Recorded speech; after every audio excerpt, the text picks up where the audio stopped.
Hello, everyone. Welcome to ILA Dialogues. Today, we have with us advocate and solicitor Dhruti Kapadia.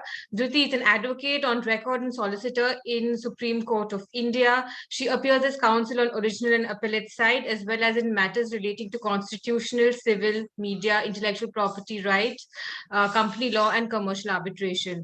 Dhruti has done her master's in public policy from St. Xavier's College. She is a trained mediator and is also a member of CIARB, Chartered Institute of Arbitration. Welcome, Dhruti. Dhruti will be speaking on transgenders' rights today. Hi, good evening, one and all. And it's my pleasure to be on this platform where Mr. Mistry, Sudisha, and the entire team has really got us all connected internationally and globally.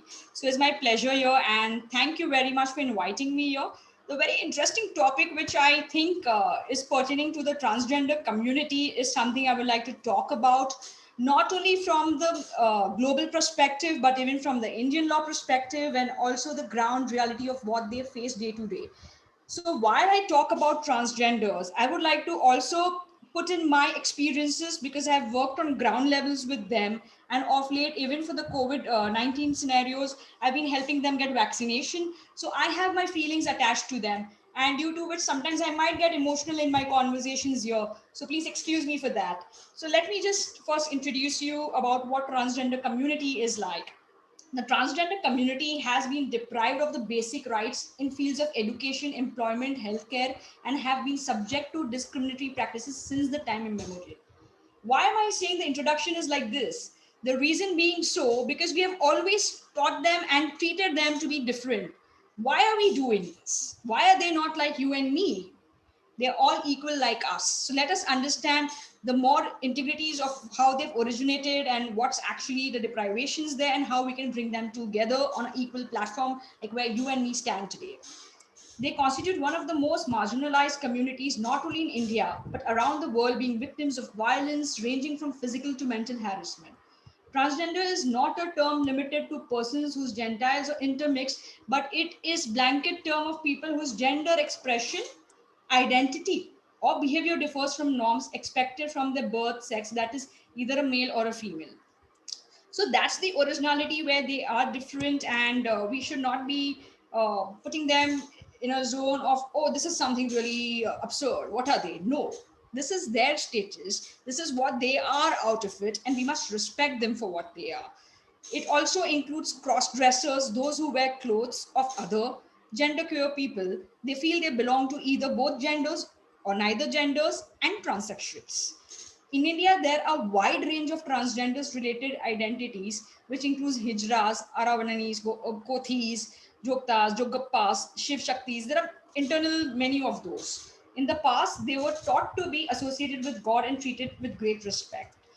Now, as the mindsets change of people, everything around is sometimes very positive, sometimes negative, and each individuals have a different thought process towards them. Let us see as the originalities of what people thought of them and what they are today.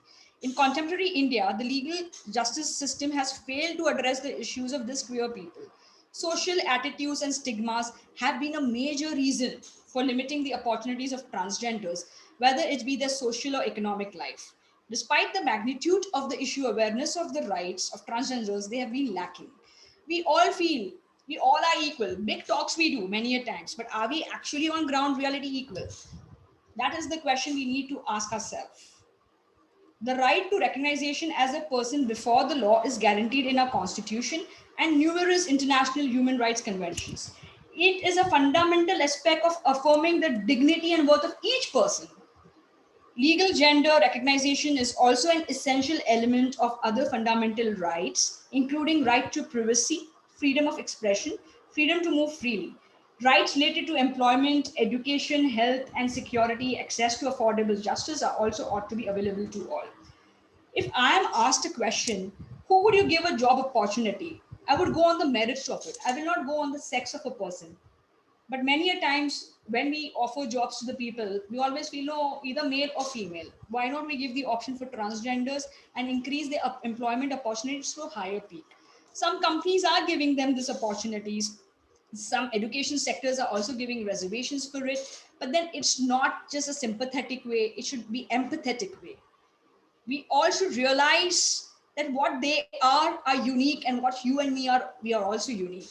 But this is where we start discriminating a person because of what they wear, what they look like, or how they behave. Is this correct to do it? Let us understand this further. The existing laws for the transgender communities are in sharp contrast to India's obligations under the international human rights law, guided by the principles of universality, equality, and non discrimination. The signatories are obliged to take positive measures to eliminate practices that tend to perpetuate discrimination. Merely guaranteeing a de jure access to judicial mechanism is not sufficient to ensure that all individuals have de facto access to justice. You know something, many a times I see a lot of transgenders who are around, they till they don't have their Aadhaar card. And when they tell me I want to do it, we don't know how to do it, we should have to do it. Why can't we just open up such projects where we can involve our own workmen people to help these people to bring in awareness of how you can get an Aadhaar card done, or how you can have a government official documents done, or how they can put their sexual whatever kind of genders they want to put in a right appropriate way. Why can't we educate them? I don't want to say that they're not educated. We are wrong in saying this. They are much educated than all of us. Also, many of them are even PhD holders. In my personal experience, I would like to share, wherein I had celebrated 14th February with a couple of transgenders Valentine's Day, and where we realized that they were more qualified than many of us, but they're not getting opportunities. So the skill centers opportunities we should give them, like if they like fashion industries, open up a skill center for them. We have all the schemes available, but nobody wants to take initiative. Many people want to take initiative in their minds, but when it comes to enrolling the schemes out and working for them, we have to get the community together and build the confidence that we are with them, we are like. That is something we need to change in our minds, and I'm very strong about it when I interact with them, because they are so intellectually polished, many of them, where you feel they know so much more than you and me, but yet they're not given the positions which they ought to have been getting. Why this discrimination? How can we cut out this discrimination? Is something we as intellectual people should think about and really work on. And I'm very happy many of us are also working towards it, and they are also responding positively. Let's see the international human rights aspect of this transgenders. The Yogyakarta Principles of 2007 are regarded as the first international comprehensive enumerations of LGBTQI+. I mean, specific universal human rights standards. In 2006, in response to well-documented patterns of abuse, a distinguished group of international human rights experts met in Yogyakarta, Indonesia, to outline a set of international principles relating to sexual orientation and gender identity. The result was the Yogyakarta Principles. Though it is yet to be formally accepted by UN, it is referred and endorsed by the courts of Nepal, India, and Brazil. Article 26 of the International Covenant on Civil and Political Rights, that's ICCPR, prohibits discriminations and gives equal protection to all persons before the law. It has been interpreted to include transgender persons under the category of sex. Article 9 of the ICCPR has interpreted the right to liberty and is available to everyone, which includes the persons of LGBTQ identity. Further, Article 17 of the Covenant inter alia provides no one shall be subjected to arbitrary or unlawful interference with his privacy, family, home, or correspondence, nor to the unlawful attacks of his honor and reputation. Who would want their honor to be thrown off? Who would want their reputation to be judged because of the gender that they belong to? Neither you would like it, neither I would like it, then why should we do it to anybody? Article 12 of the International Covenant on Economic, Social, and Cultural Rights, that ICESCR, has been interpreted to recognize the right to health of transgender persons as a vulnerable group, and that requires positive state protections. Similarly, the Committee of Anti-Torture Conventions requires special measures to protect transgender persons from torture under Article 2, as well as provide effective mechanism for transgender victims of the torture under Article 14 of the Convention. Article 1 of the Universal Declarations of Human Rights, that's UDHR that we call in short form, inter alia provides all human beings are born free and equal in dignity and rights. Article 6 of the Declaration confer on every individual a right of recognition as a person before the law. It's all well globally channelized. It's all there in the documents and the books and the statutory implications, which we are not doing it. We overlook it because we don't care for it many a times. Why are we doing this? When we have these protections for them, why can't we stand up to protect, and why can't we make them aware that yes, you have these rights available to take your actions against people who victimize you and crimes against you. So we have to make a program where we can analyze what are the loopholes where they are not treated equally well, what are the problems that they are facing. So when we get our answers, we see these conventions, everything is well knitted. It needs revamping sometimes as the situations move forward. But that doesn't mean that we say what this is already there, it's not there in this country, it's not there in that country. It's there globally because we all are humans and it applies to us as well as it applies to them. So there is no discriminations. Us and you is not what we should look forward for. In 2017, the Office of United Nations High Commissioner for Human Rights released a clarification statement insisting that LGBTQI plus persons are protected under the UN Charter, Universal Declarations on Human Rights, and did not require the creation of new specific obligations. Now let's see our constitution perspectives of how it deals with their rights. Under Indian laws, under Article 14 of the Indian Constitution, an obligation is cast on the state to confer any person equality before the law or equal protection of the laws within the territory of India. Article 15 of the Constitution prohibits discrimination inter alia on the ground of religion, race, caste, and sex, which is deemed to include the third gender under its ambit. Article 16 deals with equality of opportunity in matters of public employment. Under provisions of Articles 19(1) subclause A and 21 of the Constitution, right to freedom of speech and expression to all citizens of India and right to life and person liberty to all individuals respectively is guaranteed. So they are very well covered under this constitutional provisions in our country. And we must be careful of how we treat each citizens irrespective of the caste, color, sex. As we read in the Constitution, they should be as equal as we all are. But sometimes we often see some are more equal and some are less equal. This is something really going on in day-to-day activity, and we must ensure that we pull these people up to as equal as you and me would be. Then under the Immoral Traffic Prevention Act 1956, previously known as the Suppression of Immoral Traffic in Women and Children Act 1956, was given assent on 30th December 1956 with an aim for the prevention of immoral traffic. The act has undergone two amendments in 1978 and in 1986 respectively, and it has been made more gender neutral, encompassing the rights of the transgender or third gender. That's the provisions in law, even under this act, where they are protected and they are as equalized as you and me. The Rights of Transgender Persons Bill 2014 was one of the first bills on guaranteeing equal rights to the transgender community. It was introduced as a private member's bill by Devendra Mundra Kazagam, MP Tiruchi Shiva, and was passed by the Upper House Rajya Sabha on 24th April 2015. It was introduced in lower house Lok Sabha on 26 February 2016, but could not be passed somehow. The Transgender Persons Protection of Rights Bills 2019 was subsequently introduced in Lok Sabha on July 2019 by the Minister of Social Justice and Empowerment. And this is how it took so many years for this bill also to even come into the proper place. So we can see how the laws sometimes takes decades and years to get into a act formation. The Transgender Protection of Rights Act 2019, which is now there, seeks to recognize the identity of the transgender persons and prohibits discrimination in fields of education, employment, healthcare, holding or disposing of property, holding public or private office, and access and use of public services and benefits. The Act defines a transgender as one whose gender does not match the gender assigned at birth. It includes trans men and trans women, persons with intersex variations, gender queers, and persons with socio-cultural identities as Kinnar, Hijra, Arwani, and Jukta. So this is something we must keep in mind and we must be well knowledgeable about.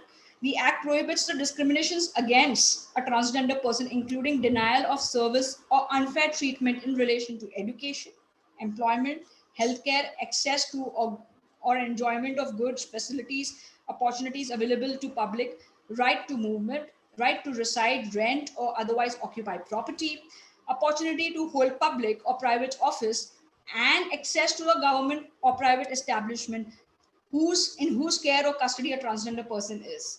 Section 12 provides that every transgender person shall have a right to reside and be included in his household. If the immediate family is unable to care for the person may be placed in a rehabilitation center on the orders of the competent court. So this is something very important which gives them a protection, and I'm glad this is added by the virtue of this act. We used to see many transgenders ill-treated, and they were never taken care of. They were on the footpaths, they were on the different parts of the streets, and it was a very sad story.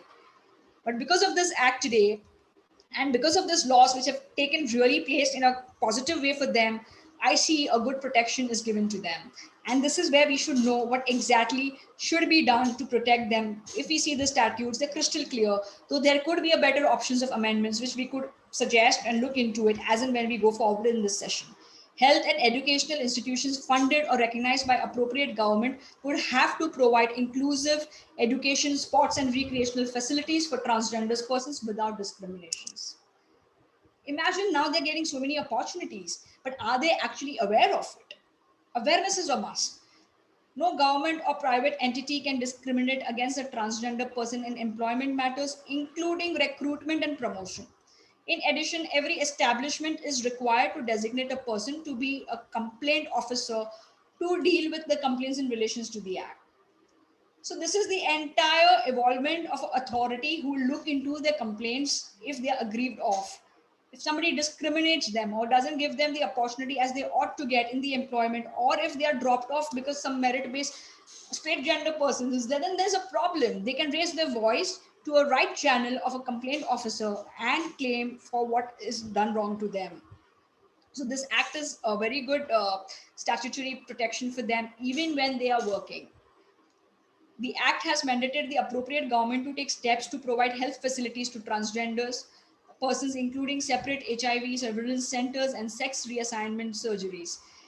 Of late, even I've been reading that people want to have a separate transgender seats for them also, which is a very good initiative, which I thought of it 5 years ago. And I had written to MLA, why not we have a separate toilet seats for them? So they will also feel the feeling of having an opportunity of feeling a separate gender.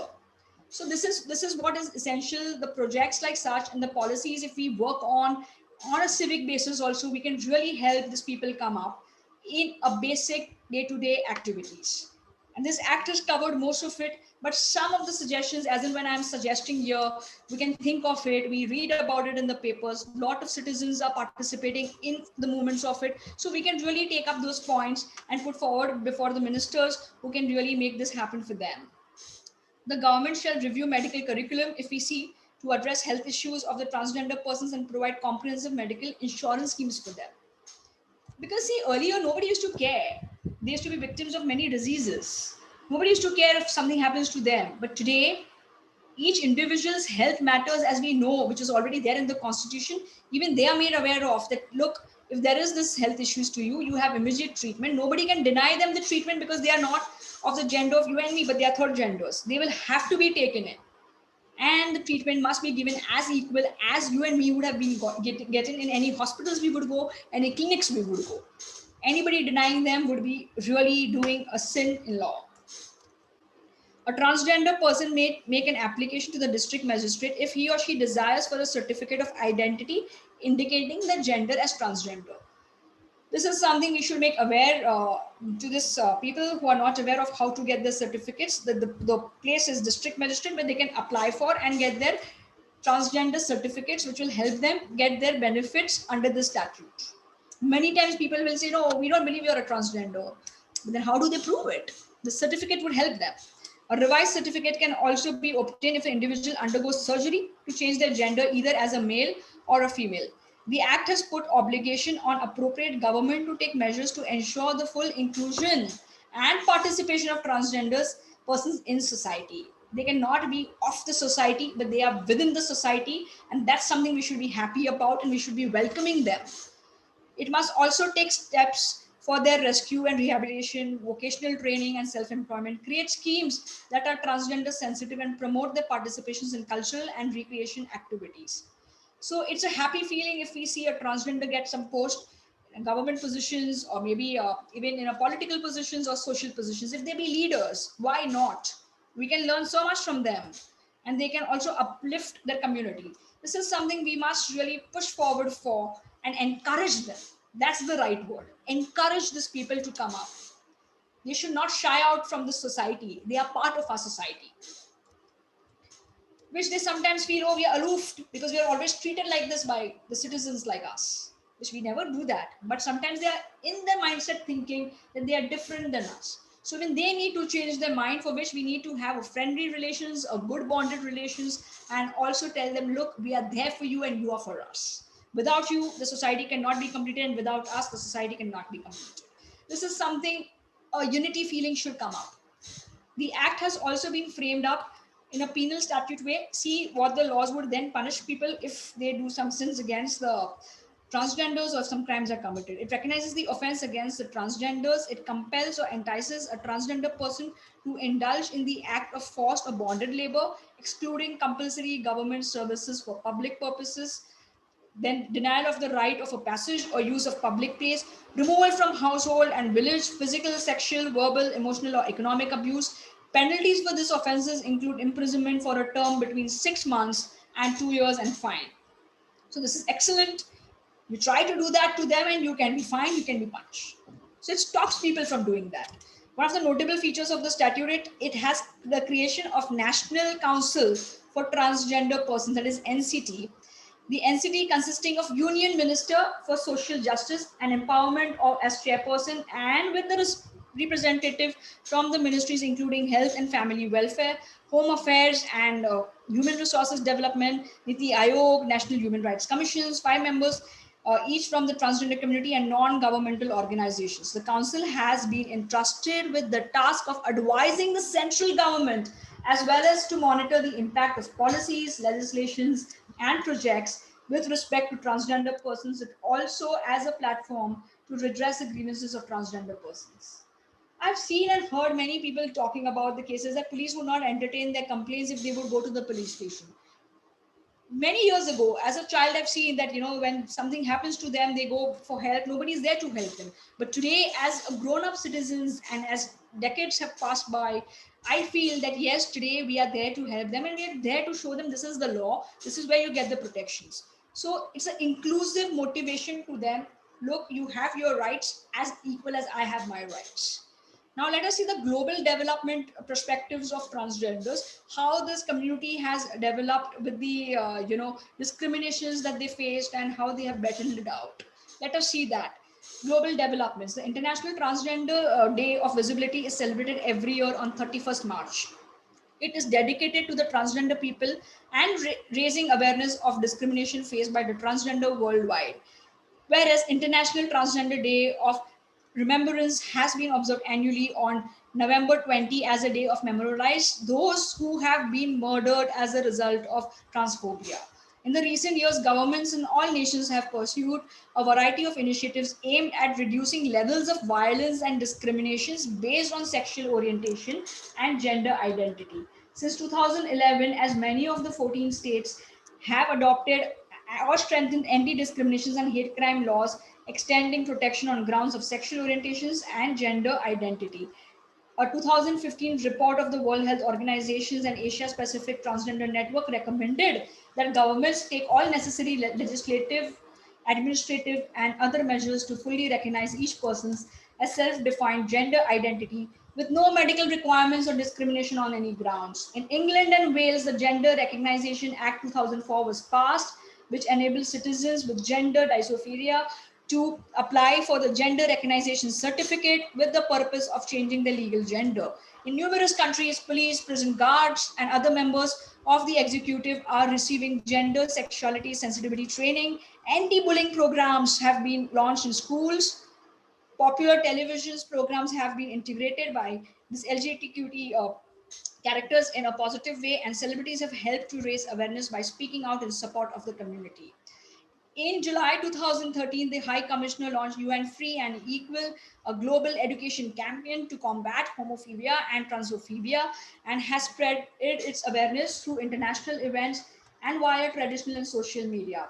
The Secretary General of Oslo Conference of Human Rights, Sexual Orientation and Gender Identity described the fight against homophobia and transphobia and one of the great neglected human rights challenges of our time, and pleaded to work for an end to criminalization and for action to tackle violence and prejudice. United Nations agencies are increasingly integrating issues of sexual orientation and gender identity into two programmatic work, including the areas of development, education, labor rights, child rights, gender equality, refugee protections, HIV, and public health.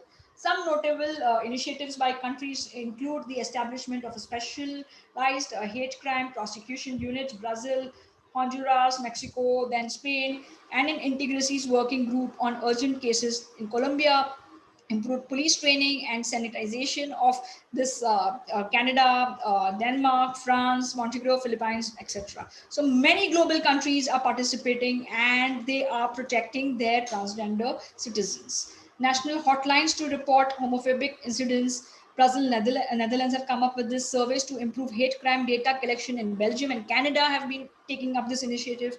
The National Task Force on Gender and Sexual Orientation Based Violence, South Africa, has taken policies, protocols for ensuring the dignity and safety of transgender prisoners in Brazil and Canada, training materials on the rights of LGBT prisoners, Ecuador, and I mean, so many countries are just working towards the positive protection for them, have been popularized.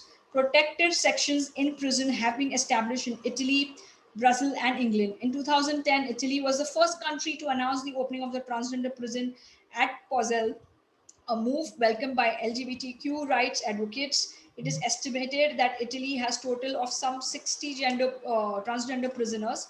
Following the same principles, in March 2019, England opened it up, and we see many countries are taking each other's reformations to improvise and protect the transgender community.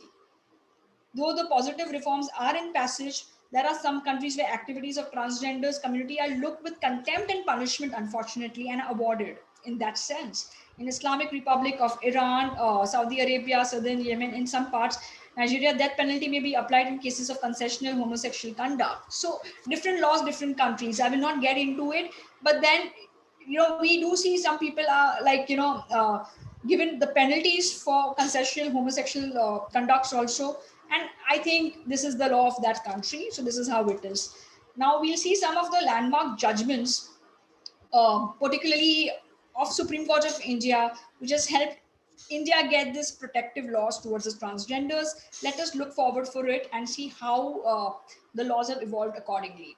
The Supreme Court of India, in the case of National Legal Services Authority versus Union of India, established the foundation for the rights of the transgender persons in India by recognizing transgender as a third gender and laying down several measures for prohibition and of discriminations against transgender persons and protections of their rights.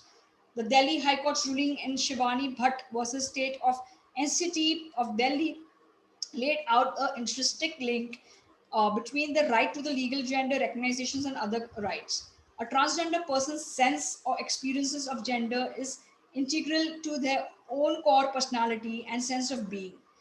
Insofar as I understand the law, I would put it, everyone has a fundamental right to be recognized to choose their own gender. You cannot force a person that this should be your gender. If you're not happy being a male, you can always have a change of gender. If you're not happy being a female, you can always do that, and vice versa. So it's my gender, it's my preference of what I want to be. That's where we have seen the laws have taken time, but it's evolved, and we have got this benefits today that such laws are existing. The Supreme Court in Navtej Singh Johar versus Union of India struck down Section 377 of the Indian Penal Code to the extent that it criminalized same-sex relations between consenting adults. It affirmed that homosexuality is not an aberration, but a variations of sexuality. The court further held that discrimination on the basis of sexual orientation is violative of the right to equality and right to privacy, as sexual orientation forms an inherent part of self-identity. Then in another case, in case of Mangai versus Superintendent of Police, the Madras High Court held that the petitioner has liberty to choose and retain gender identity. The impugned order of termination from service based on the medical declaration of a transgender was set aside, and the petitioner was reinstated to grade 2 police constable woman. So we see how happy we feel when we see a positive role change in the law. In the case of Arun Kumar versus Inspector General of Registration, the Madras High Court affirmed the right to marry under Article 21 of the Constitution for transgender persons holding the bride under the Hindu Marriage Act would cover transgender persons who identify as women. Now let us see the discrimination and reforms undertaken so far. Transgender persons face a lot of discrimination in social and economic life compared to other individuals. And that is the bitter truth, even today. The reason can be attributed due to the beliefs about the nature of men and women, about their appearances and their body language. This behavior causes the transgender person to be singled out for the adverse treatment between the normal person. I'm going to say they're abnormal between the majority of the citizens on a belief about his or her sex that he or she should change, not change, or his sex or expression in a different manner than the cultural norms allow. That's exactly what I was trying to put out. That they should not be treated in a different way, but the way we look towards them, it is our mindset. The wrong is in us. When we say, oh, look, they look so different, they are a trans. Why should we be talking like this? I condemn this when people talk like this. Why can't we say they are what they are and we should appreciate them? The number of persons who do not identify as male or female but as other stands, thousands and thousands and lakhs of populations, I would say in numbers of 4,87,803 in 2011 census populations are these. The community are not provided with the basic essential of life, that is health and medical services. What they faced in this COVID-19, I personally know because I used to get calls from them that they want food, they want rations, they're unable to get. Such a difficult time these people face. But here, if some senior citizen wants something, if some orphan wants something, we're all there to go and help. But it takes us time to go forward and help. We even take time to think about this sort of community at times.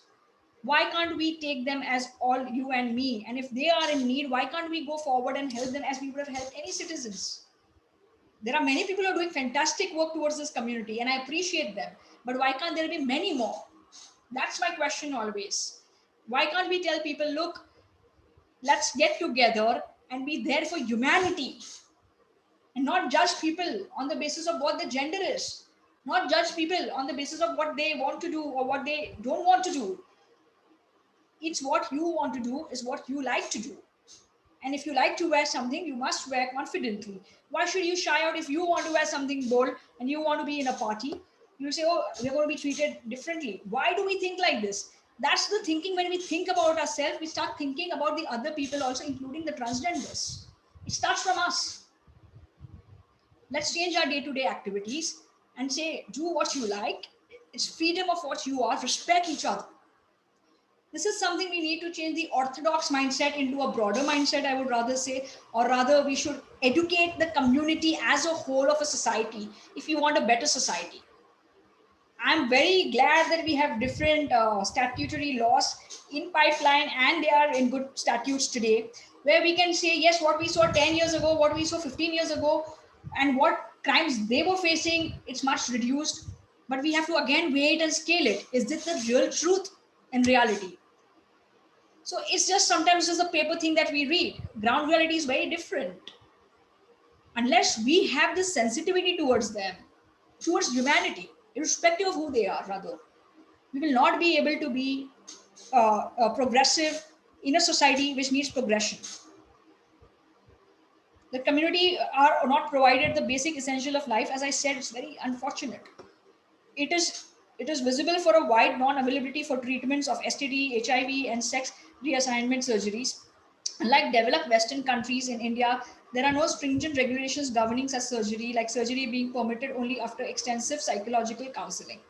A study of Humsafar Trust titled Situation and Needs Assessment of Transgender People in 3 major cities in India was carried out in Delhi, Mumbai, and Bangalore over the period between June 2017 and March 2018. It was found that around 59% of the respondents in transgender communities had experienced violence. Imagine this: 57% in Delhi, 55% in Mumbai, and 70% in Bangalore. Though Article 1516 of the Constitution of India 1950 provides for non-discriminations in terms of employment and other activities, these individuals find it extremely difficult to get suitable employment of their choice. And it's a sad story because even in college they don't get admissions rightly. Why are we just thinking about employment? First, think about the education also. Some of them have gone way out and educated themselves to even get PhDs, and some of them are still downtrodden. And there are many such.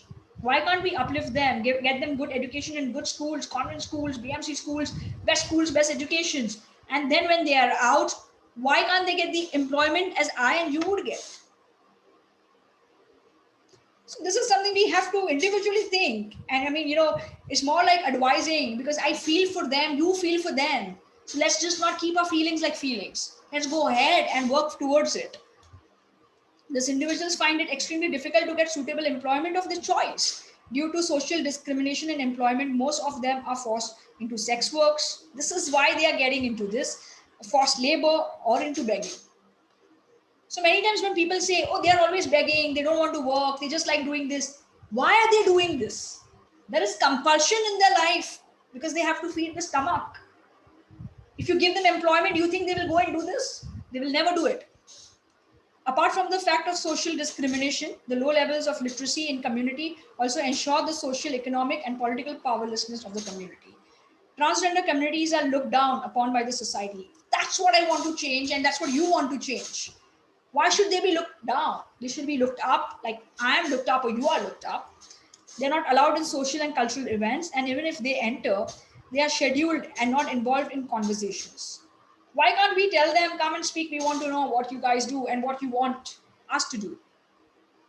Why this barring of separations? This separation shouldn't be there. The combined operation of various societal institutions and mechanisms bears down the affected persons. There is erosions of self-esteem and initiatives a process of self-abuse wherein the person believes that what society says about sexuality, minorities is true for his or own thing. So we sometimes have to understand how a psychological impact happens to a person if they're self-abused, if they're treated badly. Just take an example of a child in school. If he or she is bullied, or if he or she is, not treated well like other students are in the school, how would he feel? And as a parent, how would you feel? Would you accept this? Psychological depressions would come forward. And this is exactly, once the rejection comes forward, people feel that. And there's a mental health issues then. There are a lot of those complexities where sometimes people don't want to do wrong, they'll end up doing wrong because they are forced in that circumstance. It plays with the mind, it plays with the output, it plays with the inputs of how you behave. So a lot of behavioral skills are involved. And I would say counseling from both ends is required. Counseling for the transgenders, and even we should get counseling of how should we behave towards them. That will make the equality on a strengthened way, and we'll feel more powerful that yes, we are all one unit. We are not separated. The executive of the police maintains an iron hand against them. The oppression by the police turns out one of the major concerns of the bisexual and transgender people. Yes, this was happening, and we've read some of the news reports. The police resorts to extortions and gains of undue advantage. So all these things, I'm not putting a blame on any bureaucrats or any authorities or anybody. I'm just saying, why should we be doing this? We've often read about such crimes. Further, they may put men's prisons and they may be harassed by the inmates and denied gender-specific needs. What a situation would it be in a prison if a transgender is treated like this? So we have to make sure that no such crimes happen or no such forceful activities would ever happen to any citizen. The public interest litigation filed in this regard in the National Crime Records NCRB, that's National Crime Records Bureau, in December 2020, submitted before the Delhi High Court, that it would include transgender as a separate category in the gender classifications of the prisoners in the annual publication of the prison statutes. Right? So this is something that's come up. Then the Ministry of the Social Justice and Empowerment has launched the National Portal of Transgender Persons and has inaugurated Garima Gray, a shelter home for transgender persons, with the first home in Vadodara in Gujarat, while Rajasthan is one of the first states that decided to constitute a transgender protection cell in the state. A number of non-government organizations like NGOs have been instrumental in promoting the cause of transgender community. Sanghat, a public health research NGO in association with University of Chicago, has launched an initiative to educate healthcare professionals on transgender health. A part of the initiative, workshops will be conducted for medical service providers and other stakeholders to bring changes in the mindsets towards the transgender healthcare.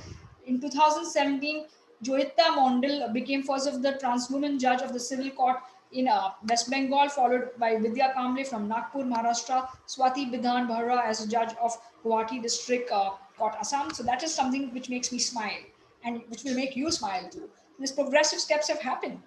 Though India has come a long way in reforming laws relating to transgender community, there are various laws which still lacking towards the gender neutrality. For example, Section 125 of the CRPC Code, which deals with the order of maintenance of wives, children, and parents of a special marriage, Act 1954, can be amended and can be included as a third gender also. Why not? Even reservations can be made in public employment services similar to ST, SC, OBC categories to provide livelihood for them. The government can provide free sex reassignment surgeries, which are usually very expensive and marginalized to people. So affordable surgeries can also be a good option.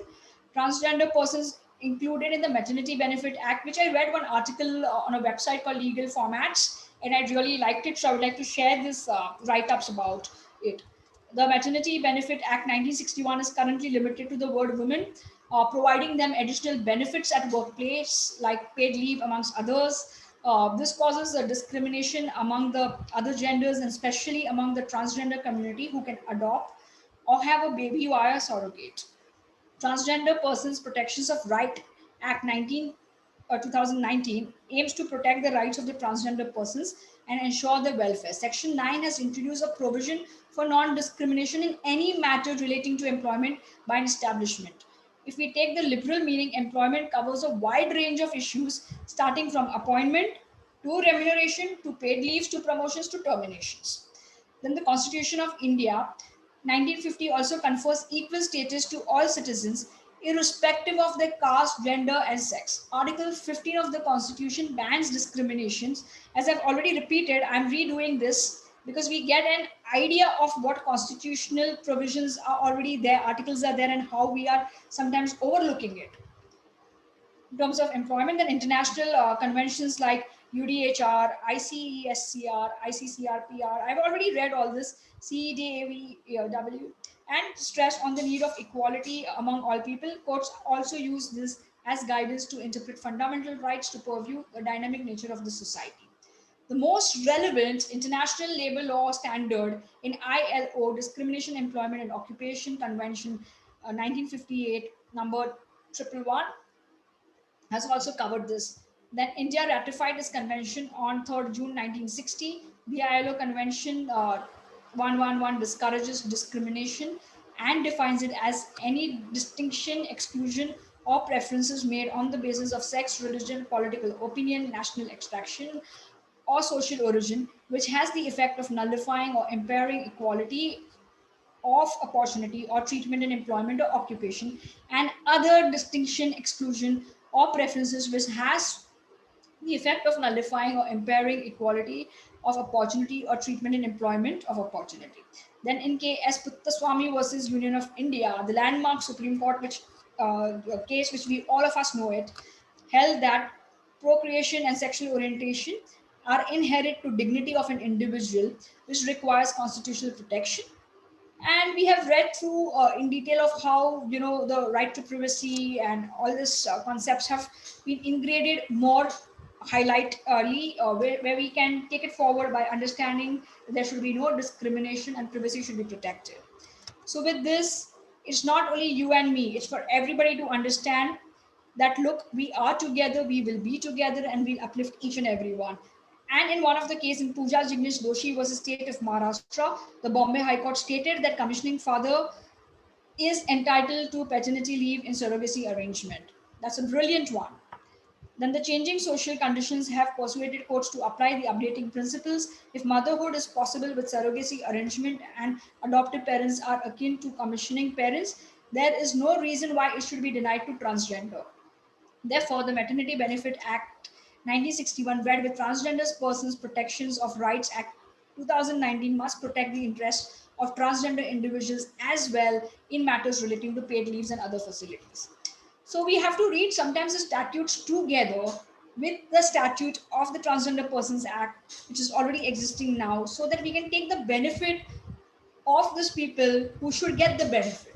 We should take the benefit as it, since we take the benefit, we should give them the benefit as well in the equal format. So with this, I would like to conclude with this three givers.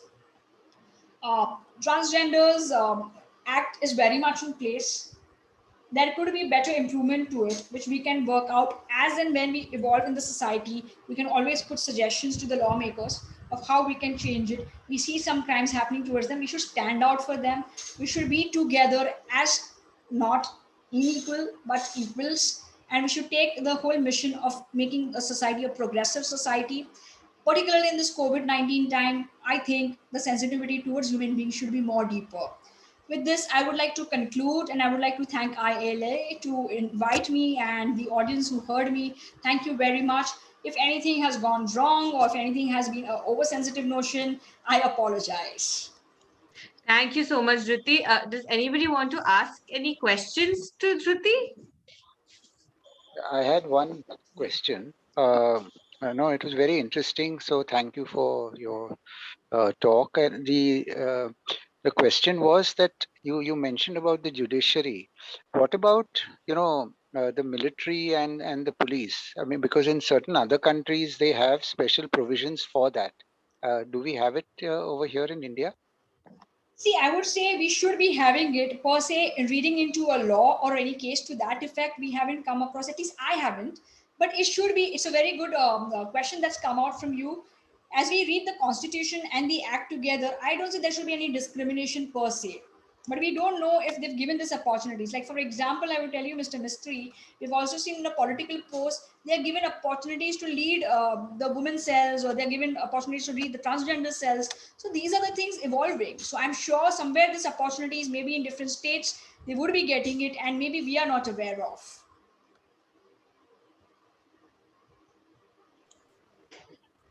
Okay. Anybody else? Okay. Thank you, Dhruti. This was a very interesting and insightful session. Honestly, got to learn a lot. Thank you so much for taking out the time today. It's always my pleasure when I have audiences like all of you who heard me. Maybe some, maybe we all, but we have to stand for this community. That's a promise we should make today when we say goodbye to each other. Yes, absolutely. Yeah, thank you very much. Thank you. Thank you.